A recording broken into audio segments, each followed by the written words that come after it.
ஹalleluya சோத்திரம். கர்த்தருடைய பரிசுத்த நாமத்துக்கு மகிமை உண்டாவதாக. இந்த வேளையில் நாம் வாசிக்கும்படி எடுத்துக்கொண்ட வேத பகுதி யோவான் 14ஆம் அதிகாரம் 27வது வசனம். யோவான் 14ஆம் அதிகாரம் 27வது வசனம். சமாதானத்தை உங்களுக்கு வைத்து போகிறேன், என்னுடைய சமாதானத்தையே உங்களுக்கு கொடுக்கிறேன். உலகம் கொடுக்கிற பிரகாரம் நான் உங்களுக்கு கொடுக்கிறதில்லை. உங்கள் இருதயம் கலங்காமலும் பயப்படாமலும் இருப்பதாக. ஆண்டவராக கர்த்தராக இயேசு சொல்லுகிறார், சமாதானத்தை உங்களுக்கு வைத்து போகிறேன், என்னுடைய சமாதானத்தையே உங்களுக்கு கொடுக்கிறேன். உலகம் கொடுக்கிற பிரகாரம் நான் உங்களுக்கு கொடுக்கறதில்ல, உங்கள் இருதயம் கலங்காமலும் பயப்படாமல் இருப்பதாக என்று. ஆண்டவர் யாருக்கு சமாதானத்தை வைத்து போனார் என்று பார்த்தா, அவரை நம்பின அவரோட பிள்ளைகளுக்கு, அவருடைய சீசர்களுக்கு, அவரை நம்பி விசுவாசித்தவர்களுக்கு ஆண்டவர் என்ன செய்தார்? ஒரு சமாதானத்தை வைத்து கொண்டு போயிருக்கிறார். அந்த சமாதானத்தை சொல்லும்போது உலகம் கொடுக்கிற பிரகாரமான சமாதானம் இல்லை, இந்த உலகம் கொடுக்கிற பிரகாரமான அந்த சமாதானம் இல்லை. இவர் என்ன செய்ய, என்னுடைய சமாதானத்தை நான் உங்களுக்கு கொடுக்கிறேன். அது உலகம் கொடுக்கிற சமாதானத்தை போல இருக்காது. என்ன செய்யா, அந்த சமாதானம் எப்படிப்பட்டதுன்னு சொன்னா அது கொஞ்சம் வித்தியாசமாக இருக்கும் என்று பார்க்கிறோம். இந்த உலகம் கொடுக்கிற சமாதானம் என்றைக்கு நிலைத்திருக்கிறது இல்லை. ஆனா கர்த்தராக இயேசு கிறிஸ்து ஆருக்கு சமாதானம் கொடுக்கிறாரோ, ஆறு அவரை நம்பி விசுவாசித்து அவரை ஏற்றுக்கொண்டிருக்கிறாரோ அவர்களுக்கு ஆண்டவரை கர்த்தராக இயேசு கொடுக்கிற சமாதானம் அது எந்த நிலைத்திருக்கிறத பார்க்கிறோம். எத்தனை அவரை நம்புகிற அவருடைய பிள்ளைகளுக்கு எத்தனை ஆண்டு ஆனாலும் நிலைத்திருக்கும், எத்தனை வருடங்கள் ஆனாலும் நிலைத்திருக்கும். எந்த சூழ்நிலையில என்ன செய்யும், அந்த சமாதானம் அவர்களுக்கு நிலைத்திருக்கிறத பார்க்கிறோம். அது ஒரு கலக்கம் வரும்போது, பயங்கள் வரும்போது என்ன செய்யும் என்றால் நம்மளை ஆற்றுகிற சமாதானமாக, தேற்றுகிற சமாதானமாக, நம்மை தாங்குகிற சமாதானமாக என்ன செய்யும், அந்த சமாதானம் இருக்கும். அந்த சமாதானத்தை தான் ஆண்டவர் சொல்லுகிறார், என்னுடைய சமாதானத்தை உங்களுக்கு வைத்து போகிறேன், என்னுடைய சமாதானத்தை உங்களுக்கு கொடுக்கிறேன்னு சொல்லி கர்த்தராக இயேசு கிறிஸ்து சொல்லுகிற பார்க்கிறோம். அவரை வைத்து போன அந்த சமாதானத்தோடு அவர் வேற என்னெல்லாம் கொடுக்கிறார் என்று நான் அந்த வேதத்துல பார்ப்போம் என்று சொன்னா, முதலாவது சமாதானத்தோடு என்ன செய்வா, சந்தோஷத்தோடு கூடிய ஒரு சமாதானத்தை என்ன செய்வாரு ஆண்டவர் அவரோட பிள்ளைகளுக்கு கொடுக்கிற பார்க்கிறோம். சந்தோஷத்தோடு கூடிய சமாதானமாக இருக்கும். ரோமர் 15ஆம் அதிகாரம் 13ஆம் வசனம் வாசியுங்கள். பரிசுத்த ஆவியின் பலத்தினாலே உங்களுக்கு நம்பிக்கை பெருகும்படிக்கு, நம்பிக்கையின் தேவன் விசுவாசத்தினால் உண்டாகும் எல்லாவித சந்தோஷத்தினாலும் சமாதானத்தினாலும் உங்களை நிரப்புவாராக. அங்கு செல்லப்படுகிறது, நம்பிக்கையின் தேவன் என்ன செய்வாராம், விசுவாசத்தினால் உண்டாகிற எல்லாவித சந்தோஷத்தினாலும் சமாதானத்தினாலும் என்ன செய்வாராம், உங்களை நிரப்புவாராக என்று சொல்லப்படுகிறது. ஆண்டவர் எப்படிப்பட்டவனா, எல்லாவித சந்தோஷத்தோடு கூடிய ஒரு சமாதானத்தை என்ன செய்வாருச்சுன்னா அவரோட பிள்ளைகளுக்கு தந்து நிரப்புகிறத பார்க்கிறோம். ஒரு பானையில ஒரு தண்ணீரை நிரப்புகிறது போல அவர் என்ன செய்வாருச்சுன்னா எல்லாவித சந்தோஷத்தினை தந்து அந்த சமாதானத்தினால என்ன செய்வாரு, அவரோட பிள்ளைகளை நிரப்புவார்கள். அதுக்கு ஆண்டவரை நம்புவதற்கு முன்பு ஒரு சமாதானம் இருக்காது, ஒரு நிம்மதி இருக்காது, ஒரு சந்தோஷம் இருக்காத ஒரு வாழ்க்கை இருக்கும். ஆனா இந்த இயேசு கிறிஸ்துவை நம்பி விசுவாசிக்கும் போது ஒரு தெய்வீக சமாதானம் என்ன செய்யும் என்றா, ஒரு சந்தோஷத்தோடு கூடிய ஒரு சமாதானம் என்ன செய்யும், அவரோட பிள்ளைகளை நிரப்புகிறத பார்க்கிறோம். அது ஒரு சந்தோஷத்தோடு கூடிய சமாதானமா இருக்கிறது. அதுதான் இரட்சிப்பின் சந்தோஷம் என்று சொல்லுகிறது. ஆண்டவர் என்ன செய்வாருன்னா, அவரை யாரெல்லாம் நம்புகிறார்களோ, யாரெல்லாம் அவரை விசுவாசிக்கிறார்களோ அவர்களுக்கு என்ன செய்வாருச்சுன்னா இந்த சந்தோஷத்தோடு கூடிய சமாதானத்தை என்ன செய்வாருச்சுன்னா அவர்களால் அவர் தந்து நிரப்புகிறத பார்க்கிறோம். நம்பிக்கையின் தேவன் என்ன செய்வாருச்சுன்னா அந்த விசுவாசத்தினால் உண்டாகும் எல்லா வித சந்தோஷத்தினாலும் சமாதானத்தினால் நிரப்புற. அதுக்கு என்ன தேவை என்று சொன்னா விசுவாசம் தேவை. கர்த்தராக இயேசுக்கு மேலே என்ன செய்ய வேண்டும் என்றால் விசுவாசம் வைக்கும் போது, அவரை நம்பி முழு இடத்தோடு அவர் மேலே விசுவாசம் வைக்கும் போது என்ன செய்யும் என்றா இந்த எல்லாவித சந்தோஷத்தோடு கூடிய அந்த தேவ சமாதானம் என்ன செய்யும் என்றா ஒவ்வொரு தேவ பிள்ளைகளை நிரப்பும். அல்லேலூயா சோத்திரம். இரண்டாவது நாம் பார்ப்போம் என்றா கிருபையோடு கூடிய சமாதானமாக இருக்கிறது. இரண்டாவது எப்படிப்பட்ட சமாதானம் அவரோட பிள்ளைகளுக்கு தருவார் என்றால் கிருபையோடு கூடிய சமாதானம். 2 கொரிந்தியர் 1:2 வசனம் வாசியுங்கள். 2 கொரிந்தியர் 1:2 வசனம். நம்முடைய பிதாவாகிய தேவனாலும் கர்த்தராக இயேசு கிறிஸ்துவினாலும் உங்களுக்கு கிருபையும் சமாதானமும் உண்டாவதாக. அங்கு சொல்லப்படுகிறது, நம்முடைய பிதாவாகிய தேவனாலும் கர்த்தராக இயேசு கிறிஸ்துவினாலும் உங்களுக்கு கிருபையும் சமாதானமும் உண்டாவதாக என்று வேதம் சொல்கிறது. இந்த கிருபையும் சமாதானம் எப்படி உண்டாகும் என்றுச்சுன்னா, பிதாவாக தேவனாலேயும் கர்த்தராக இயேசு கிறிஸ்துவினாலேயும் மட்டும் என்ன செய்கிறச்சுன்னா உண்டாகிறதாக இருக்கிறது. இந்த கிருபையும் சமாதானம் ஒருமித்து வருகிறது எப்படி இருந்துச்சுன்னா அவரால் மட்டும்தான் வரும். இந்த உலகத்துல எந்த இதனாலேயும் கிடைக்காது. இந்த கிருபையும் சமாதானம் சேர்ந்து வருகிற பாக்கியம் எப்படி வரும் என்றால், அந்த கர்த்தராக இயேசு கிறிஸ்துவை நம்பி அவரோடு நாம் உறவாடும் போது, நம்பி அவரோட நேரங்களை செலவு பண்ணும் போது என்ன செய்யும் என்றால், ஒரு கிருபையும் சமாதானம் என்ன செய்யும் என்றால் அவரோட பிள்ளைகளை பாதுகாத்துக் கொள்ளும். அந்த கிருபையும் சமாதானம் என்ன செய்யும் என்றால் உண்டாகும் என்று வேதம் சொல்லுகிறது. அவரோட பிள்ளைகளுக்கு உண்டாகும். யாரெல்லாம் அந்த கர்த்தராக இயேசு கிறிஸ்துவை நம்பி இருக்கிறார்களோ, அவரெல்லாம் அந்த கர்த்தராக இயேசு கிறிஸ்துவை நம்பி வாழ்ந்து கொண்டிருக்கிறார்களோ அவர்களுக்கு நிச்சயம்டா முதலாவது சந்தோஷம் சமாதானம் உண்டாகிறத பார்க்கிறோம். இரண்டாவது கிருபையும் சமாதானம் உண்டாகிறத பார்க்கிறோம். இது கர்த்தராக தேவன் தருகிறது. இந்த உலகத்துல எந்த மனுஷனும் கிடைக்காதபடி இந்த உலகம் இந்த கிருபையும் சமாதானத்தையும் சந்தோஷத்தையும் சமாதானத்தை என்ன செய்கிறதுன்னா தேடிக்கொண்டிருக்கிறத பார்க்கிறோம். எத்தனையோ ஐஸ்வர்யவான்களுக்கு இல்லாதபடி எத்தனையோ ஐஸ்வர்யவான்கள் இந்த சமாதானம் இல்லாதபடி என்ன செய்கிறாச்சுன்னா இந்த உலகத்துல தற்கொலை செய்து மாண்டு கொண்டிருக்கின்றார்கள். அப்படிப்பட்ட ஒரு காலகட்டங்கள்ல அவருடைய பிள்ளைகளுக்கு ஆண்டவர் சொல்லுகிறார், உங்கள் இருதயம் கலங்காத இருப்பதாக நான் என்னுடைய சமாதானத்தை தருகிறேன். அது எப்படிப்பட்ட சமாதானம் இருந்துச்சுன்னா, முதலாவது சந்தோஷமும் சமாதானமாக தருகிறேன், இரண்டாவது கிருபையும் சமாதானமாக தருகிறேன் சொல்லி கர்த்தராக தேவன் அவருடைய பிள்ளைகள் கலங்காதபடி பயப்படாதபடி அவரை நம்பி வாழும்படியாக ஆண்டவர் சொல்லுகிறத பார்க்கிறோம்.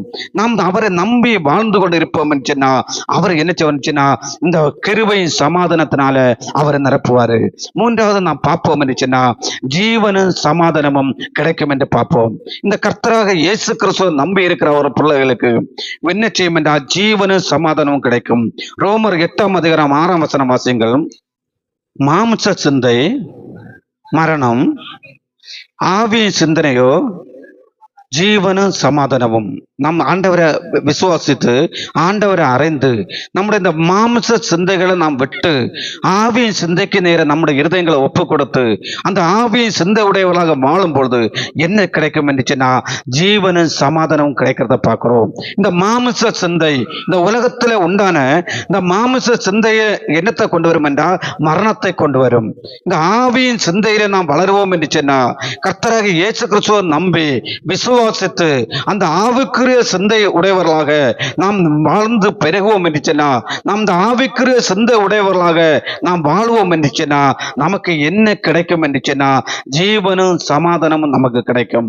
ஆரெல்லாம் இந்த இயேசு கிறிஸ்துவை நம்பி இந்த ஆவியின் சிந்தை உடையவர்களாக அவருக்கு பிரியமான பிள்ளைகளாக வாழ வேண்டும், அவரை போல நான் வாழ வேண்டும், அவரோடு நான் வாழ வேண்டும் என்று விரும்புகிறார்களோ அவர்களுக்கு என்ன கிடைக்கும் என்று சொன்னா ஒரு ஜீவனும் சமாதானத்தையும் கர்த்தராக இயேசு கிறிஸ்து தருகிறத பார்க்கிறோம். அவர் இந்த பூமியில வைத்து போயிருக்கிறாரு. அந்த சமாதானத்தை எல்லாம் அந்த பூமியில என்ன செய்கிறாச்சுன்னா வைத்து போயிருக்கிறத பார்க்கிறோம். நாம் இந்த ஆவியின் சிந்தை உடையவர்களாக அவருடைய பிள்ளைகள் ஆவியின் சிந்தை உடையவர்களாக மாம்ச சிந்தைக்கு இடம் கொடுக்காதபடி ஆவியின் சிந்தை உடையவர்களாக வாழும்போது அந்த ஜீவனும் சமாதானம் என்ன செய்யும் என்றால் அவருடைய பிள்ளைகளை நிரப்புகிறத பார்க்கிறோம். இந்த ஜீவனும் சமாதானம் பெற்றுக்கொண்ட தேவ பிள்ளைகள் என்ன செய்வாருச்சுன்னா ஒரு சமாதானம் உள்ளவர்களாக வாழ்வார்கள். அவர்களுக்கு பயம் இருக்காது, எந்த பயங்களும் இருக்காது. ஒரு சந்தோஷம் உடையவர்களாக, ஒரு சமாதானம் உடையவர்களாக, ஒரு கிருபை உடையவர்களாக, ஜீவன் உடையவர்களாக என்ன செய்ய முடியும் என்றால் இந்த பூமியில வாழ முடியும். ஆண்டவர் கரத்துல இருக்கிறது பாருங்கள்.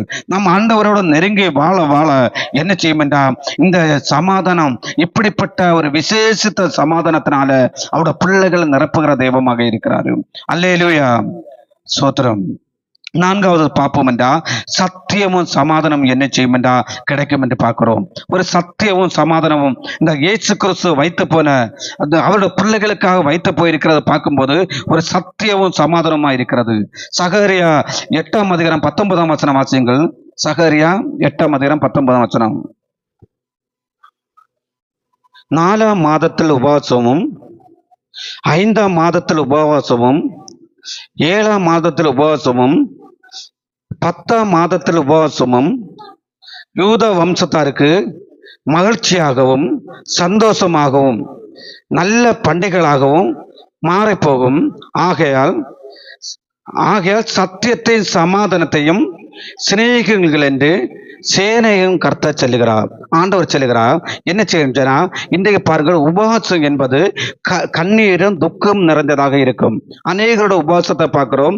அது எப்படி இருக்கும் என்றால் கண்ணீர் துக்கம் நிறைந்ததாக.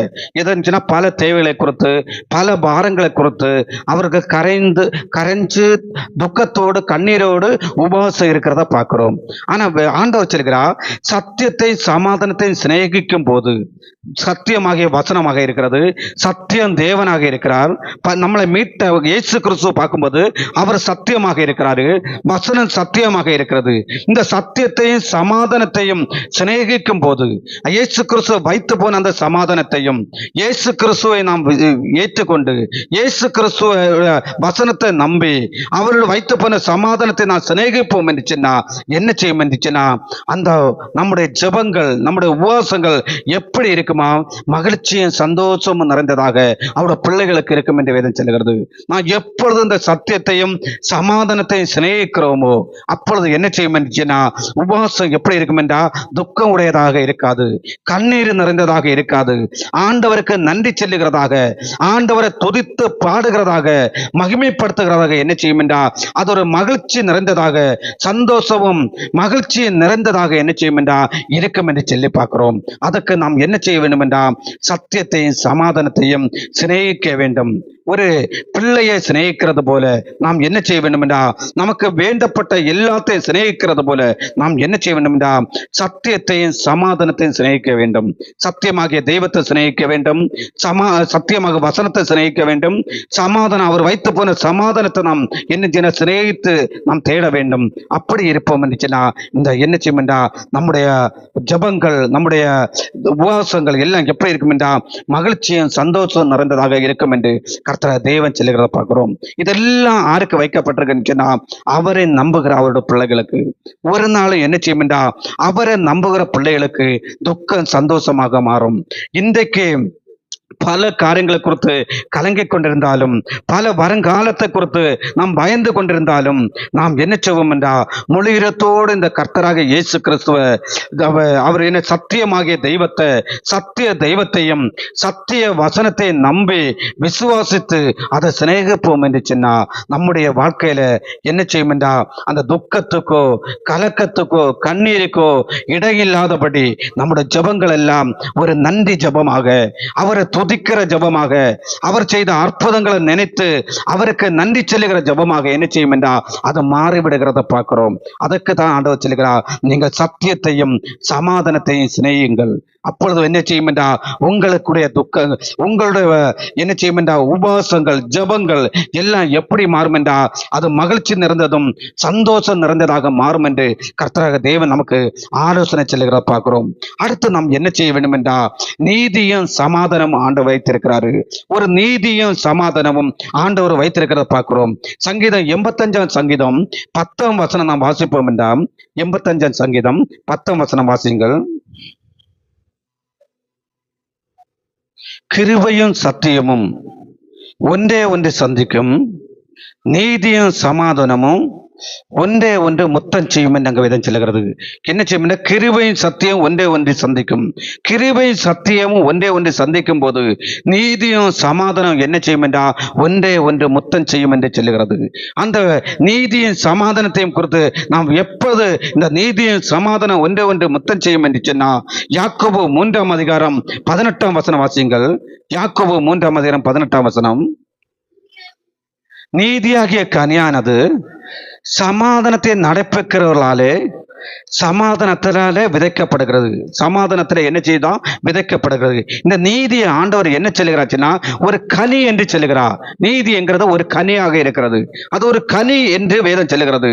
அந்த தேவ பிள்ளைகள் அந்த நீதியின் கனியை என்ன செய்யும் என்றா நடப்பிக்கும் போது, அந்த சமாதானத்தில் அதை நடப்பிக்கும் போது என்ன செய்யும் என்றா அந்த சமாதானம் என்ன செய்யும் என்றா அங்கே விதைக்கப்படுகிறத பார்க்கிறோம். இந்த சமாதானம் என்ன செய்யும் என்றா நீதியின் சமாதானம், நீதியும் சமாதானம் என்ன செய்யும் செய்யும் என்றா அங்கு விதைக்கப்படுகிறது. அந்த தேவ பிள்ளைகளோட உள்ளங்கள்ல என்ன செய்யும் என்ற விதைக்கப்படும் என்று பார்க்கிறோம். நீதியாகிய கனியானது அவருடைய பிள்ளைகள் என்ன செய்யும் என்ற ஒரு நீதியாக வாழும்போது, ஒரு நீதியாக வாழ்ந்து அந்த சமாதானம் உடையவர்களாக, ஒரு நீதி உடையவர்களாக அவர்கள் வாழும்போது என்ன செய்யும் என்றா அந்த நீதியும் சமாதானம் என்ன செய்யும் என்றா அவருடைய உள்ளங்கள்ல விதைக்கப்படும். ஒரு கனி, ஒரு ஒரு நம்ம என்ன செய்யணும், ஒரு விதையை எடுத்து ஒரு கனியை எடுத்து என்ன செய்வோம்டா அது வளர்வதற்காக ஒரு மண்ணில விதைக்கிறது போல ஆண்டவர் என்ன செய்வார்ச்சுன்னா அங்க என்ன செய்வார்ச்சுன்னா அந்த கனியை, நீதியாகிய கனியை என்ன செய்வார்ச்சுன்னா அந்த சமாதானமுடைய அவரோட பிள்ளையோட இருதயங்களை விதைக்கிறத பார்க்கிறோம். அது என்ன செய்யும்னா வளர்ந்து அது ஒரு கனி தருகிறதாக, அது என்ன மற்றவர்களுக்கு ஒரு பிரயோஜனம் உள்ளதாக என்ன செய்யும்னா மாறுவதை பார்க்கிறோம். இது எங்கென்று வருகிறதுன்னா கர்த்தராக இயேசு கிறிஸ்து தருகிற நீதியும் சமாதானமும் ஆகிய கனியாயிருக்கிறது. இது எங்க இருந்துச்சுன்னா கர்த்தராக இயேசு கிறிஸ்து அவருடைய பிள்ளைகளுக்காக வைத்திருக்கிறாரு. நாம் அதை விரும்பி கர்த்தருக்குள்ள நாம் வளருவோம் இருந்துச்சுன்னா நீதியாகிய என்ன செய்யும்டா சமாதான கனிகள் என்ன செய்யும்டா அவருடைய பிள்ளைகளுக்குள்ள உருவாகிறத பார்க்கிறோம். அப்படி உருவாகும் போது என்ன செய்யும்டா தீர்க்காயுசும் சமாதானம் உடையவர்களாக அவருடைய பிள்ளைகள் மாறுவார்கள். பலவீனங்கள் மாறும், துக்கங்கள் மாறும்.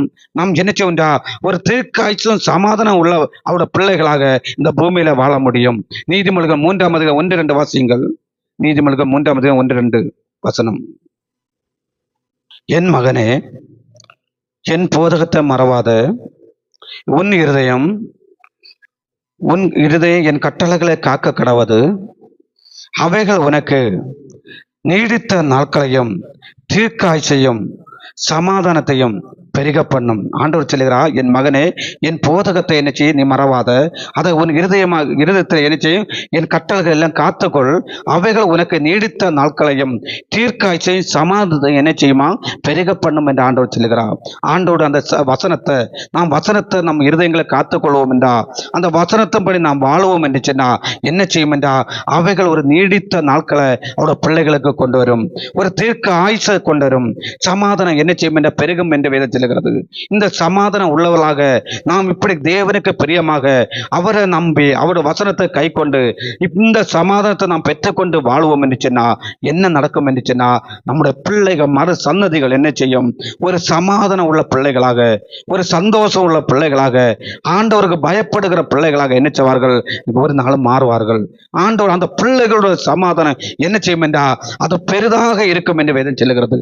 அவருடைய பிள்ளைகளோட சமாதானம், இந்த சமாதானத்தில் நடக்கிறவர்கள், இந்த சமாதானத்தை வாஞ்சிக்கிறவர்கள், இந்த சமாதானத்தின் தேவனை நம்பி வாழுகிறவர்கள், அப்படி நாம் தேவனுக்கு பிரியமாக இந்த சமாதானத்தின் தேவத்தை நம்பி சமாதானத்தின் வார்த்தைகளை நம்பி அவருடைய வார்த்தைகளை கை கொண்டு ஆண்டவரோட பிரியமாக வாழ்வோம் என்று சொன்னா என்ன செய்யும் என்றா பிள்ளைகளோட சமாதானம் பின் சன்னதியோட சமாதானம் என்ன செய்யும் என்றா பெரிதாக இருக்கும் என்று வேதம் சொல்கிறது. ஏசாயா 54:13 வசனத்தை வாசிப்போம் என்றா, ஏசாயா 54:13, உன் பிள்ளைகள் எல்லோரும் கர்த்தரால் போதிக்கப்பட்டிருப்பார்கள், உன் பிள்ளைகளோட சமாதானம் பெரிதா இருக்கும் என்று வேதம் சொல்லுகிறது. ஆண்டவர் சொல்லுகிறார், என்ன செய்யும் என்றா பிள்ளைகளோட சமாதானம் என்ன செய்யுமா பெரிதாக இருக்கும்.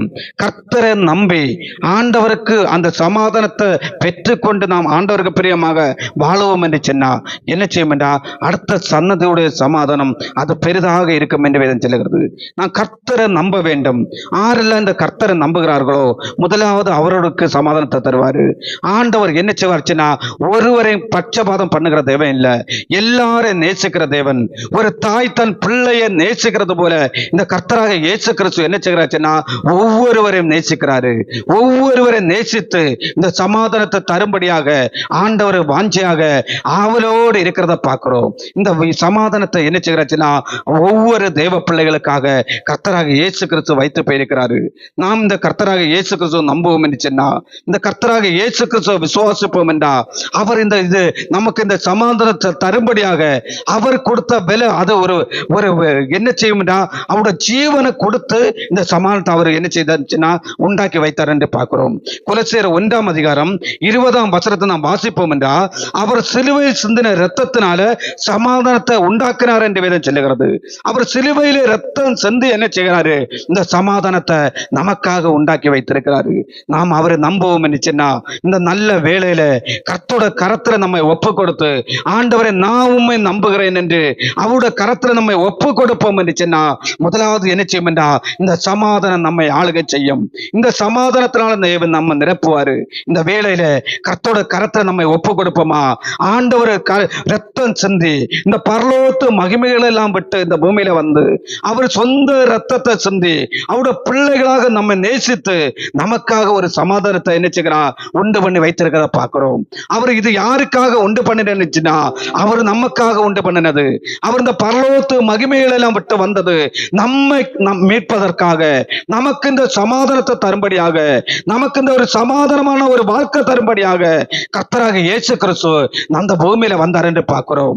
இந்த தெய்வத்தை நம்பி ஆரெல்லாம் இந்த இயேசு எனக்கு வேணும், இயேசுதான் மெய்யான தெய்வம் என்று நான் நம்புகிறேன் என்று சொல்லி ஆரெல்லாம் இந்த வேலையை ஒப்பு கொடுக்கிறீர்களோ அவர்களுக்கு இந்த சமாதானத்துல இந்த வேலையிலே என்ன செய்வார்னா, இந்த சமாதானத்தினால உங்களை நிரப்புவாரு.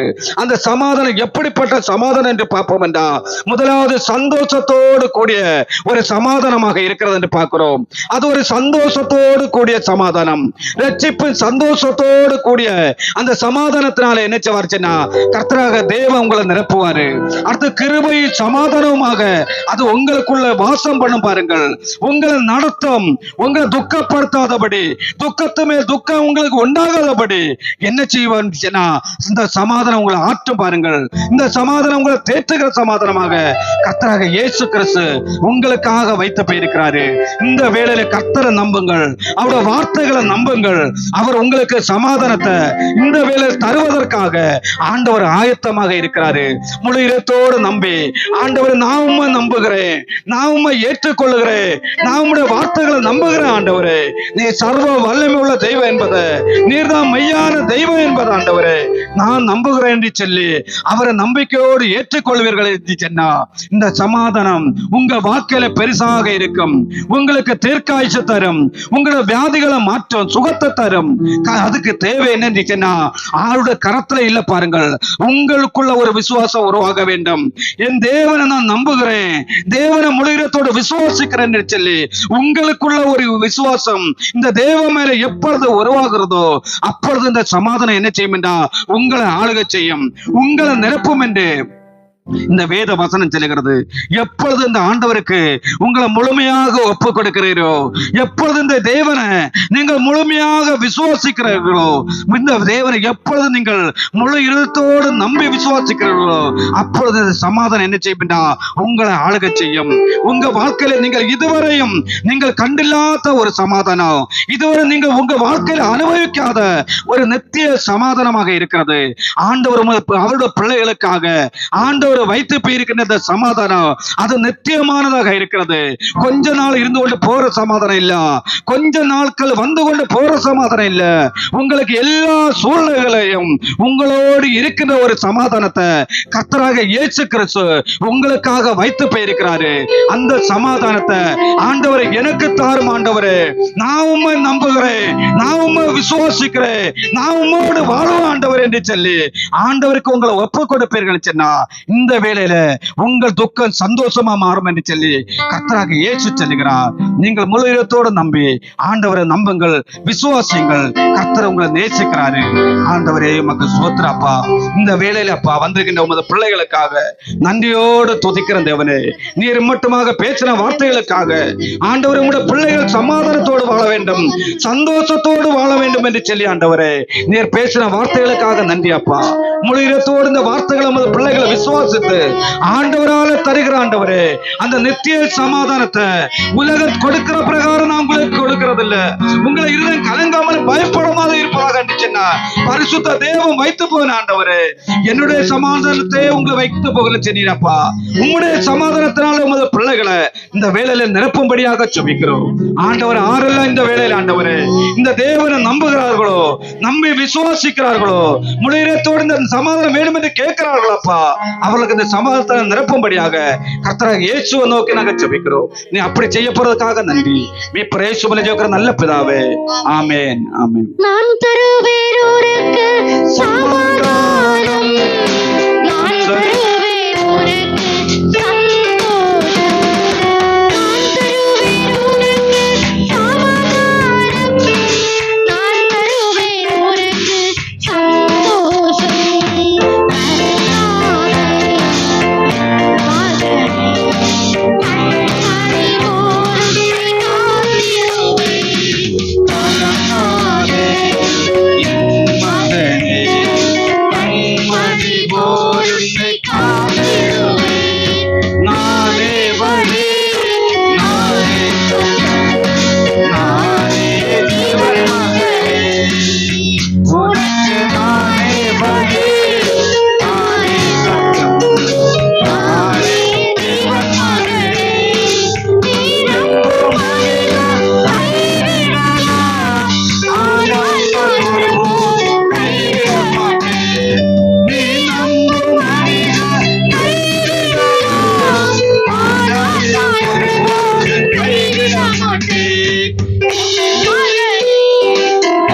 நானே ஜீவனாகிறேன். உனக்கு விடுதலை இல்லை. என்னாலுமே உனக்கு நிம்மதி இல்லை. என்னாலுமே உனக்கு விடுதலை இல்லை. என்னாலுமே உனக்கு நிம்மதி இல்லை. நானே வழி, நானே சத்தியம், நானே ஜீவன்.